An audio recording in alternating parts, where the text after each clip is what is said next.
মন্ত্ৰী কেশৱ মহন্তৰ কলিয়াবৰ সমষ্টিত বিজেপিৰ খেন চকু।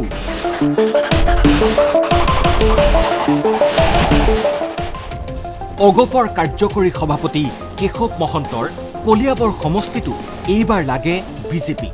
অগপক চেৰাই সমষ্টিটোৰ অলিয়ে গলিয়ে বিজেপিয়ে চলাইছে সাংগঠনিক তৎপৰতা।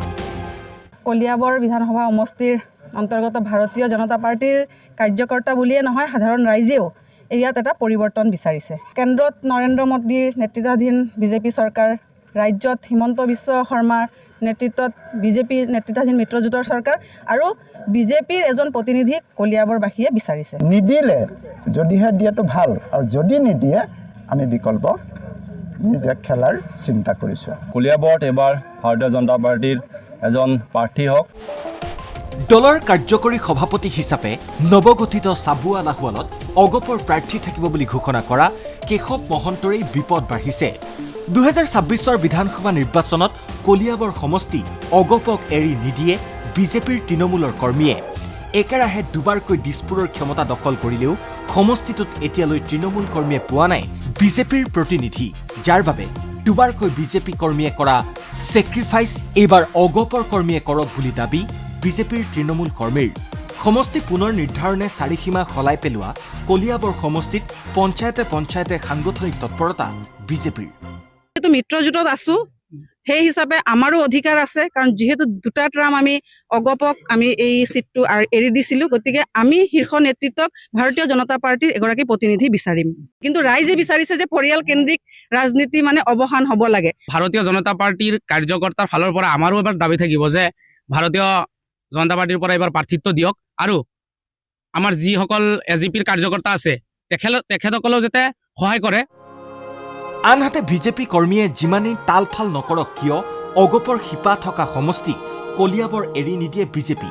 ওলোটাই নগাঁও জিলাখনত থকা 7টা বিধানসভা সমষ্টিৰ 4টা বিধানসভা সমষ্টি অগপক লাগিব বুলি দাবী কৰিছে মন্ত্ৰী কেশৱ মহন্তৰ ভাতৃ তথা অগপৰ যুৱনেতা মণিমাধৱ মহন্তই।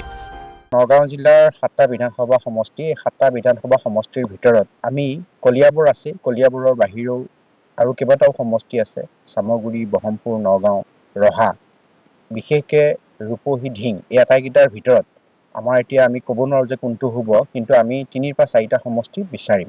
এইটো কথা আমাৰ কেন্দ্ৰীয় নেতৃত্বই জিলা সমিতিৰ পৰা লৈছে, আৰু কেন্দ্ৰীয় নেতৃত্বই জিলাখনৰ অসম গণ পৰিষদৰ এসময়ৰ দুৰ্গ সদৃশ এই জিলাখনত এটা উপযুক্ত সন্মান যাচিব বুলি আমি আশা কৰি আছোঁ। নগাঁও জিলাৰ পৰা 3 অথবা 4টা সমষ্টি নিদিলেও অন্তত বৰহমপুৰ সমষ্টি লাগেই অগপক, কাৰণ বিগত প্ৰায় 35 বছৰ ধৰি বৰহমপুৰ আছিল অগপৰ দখলত। সেই সমষ্টিৰ পৰাই প্ৰতিনিধিত্ব কৰি দুবাৰকৈ মুখ্যমন্ত্ৰীৰ আসনতো বহিছিল প্ৰফুল্ল কুমাৰ মহন্ত। গতিকে বৰহমপুৰত এইবাৰ মৰহিব পাৰে বিজেপিৰ পদুম। বৰহমপুৰত সাংগঠনিক তৎপৰতা যথেষ্ট বৃদ্ধি পাইছে, কাৰণ 35 বছৰ তাত অসম গণ পৰিষদৰ পতাকা উঠিছিল। জাতীয়তাবাদ আৰু আঞ্চলিকতাবাদত বিশ্বাসী অজস্ৰ মানুহ তাত এতিয়াও আছে। কোনোবাই ভয় ভাবুকিৰে তেওঁলোকৰ মুখ বন্ধ কৰি ৰাখিব নোৱাৰে। তেওঁলোকৰ ভিতৰত থকা চিন্তা চেতনাই অনাগত দিনত এটা ভাল ৰূপত প্ৰকাশ পাব বুলি আমি আশা প্ৰকাশ কৰি আছোঁ, আৰু প্ৰত্যেকটো সমষ্টিত কাম কৰিছোঁ। অসমৰ প্ৰায় 50টা চিট অসম গণ পৰিষদে আশা কৰিছে। 26 মহাৰণৰ পূৰ্বেই বিৰোধীৰ দৰে বিজেপিৰ মিত্ৰজোঁটতো আসনক লৈ চলিছে টনা আজোৰা। Bureau report ND24।